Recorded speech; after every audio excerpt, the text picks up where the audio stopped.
Hello guys, ഇന്ന് എൻ്റെ ഒരു ഈവനിങ് ഡ്യൂട്ടി മിനി വ്ളോഗ് കണ്ടാലോ? ഈവനിങ് ഡ്യൂട്ടിയുടെ ടൈമിംഗ് എന്ന് പറയുമ്പോൾ വൈകുന്നേരം 3 മണി തൊട്ടിട്ട് രാത്രി 11 മണി വരെയാണ്. അതുകൊണ്ട് നല്ലോണം സുഖിച്ച് കിടന്ന് രാവിലെ 11 മണിക്ക് എണീറ്റ് ബ്രേക്ക്ഫാസ്റ്റൊക്കെ കഴിച്ച് പോയി ഫ്രഷായിട്ട് വേഗം വന്ന് റെഡിയായി.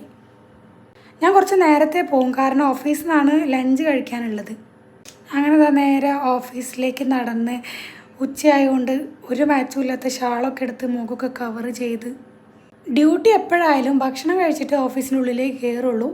അപ്പോൾ ഇന്നത്തെ ഫുഡ് വളരെ മോശമായിരുന്നു, പക്ഷേ കഴിച്ചേ പറ്റൂ. അത് കഴിഞ്ഞ് രാത്രിയുടെ ഫുഡിൻ്റെ ലിസ്റ്റിൽ പേരൊക്കെ കൊടുത്ത് പണിയൊക്കെ ചെയ്ത് വൈകുന്നേരം പോയിട്ടൊരു ചായയൊക്കെ കുടിച്ചു. ഇവിടെ വന്നേരാണ് ഞാൻ ആദ്യമായിട്ടൊരു പച്ച പരിപ്പ് വട കാണുന്നത്. പരിപ്പ് വടയല്ല, ഗ്രീൻ പീസ് വടയാണ്. അപ്പോഴേക്കും നമ്മളെ കൊണ്ടുവിടാനുള്ള കാർ എത്തി. ഓഫീസിൻ്റെ കാറിൽ റൂമിൽ ഡ്രോപ്പ് ചെയ്യും. പിന്നെ ഫ്രഷായി വന്ന് സ്കിൻ കെയർ ഒക്കെ ചെയ്ത് 12 മണിയാകുമ്പോഴേക്കും കിടന്നുറങ്ങി.